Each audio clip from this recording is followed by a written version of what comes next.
এই তুমি আমার থেকে যে টাকাগুলো ধার নিয়েছো ওগুলো কবে দেবে? আমি আমি তোমার থেকে কবে টাকা ধার নিলাম?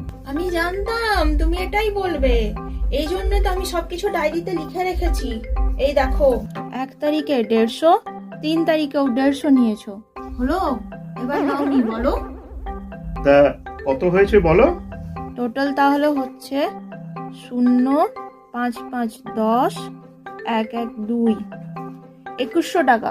টোটাল হলো 2100 টাকা। কালকের মধ্যে পেয়ে যাই জানো। কাল কেন, তুমি এখনই নেবে। এই দাঁড়াও, এই নাও 20 টাকা, এই 1 টাকা, হয়ে গেল 21, আর এই হলো তোমার 100, হয়ে গেল 2100। ঠিক আছে, লেখো লেখো, পেড লেখো, পেড পেড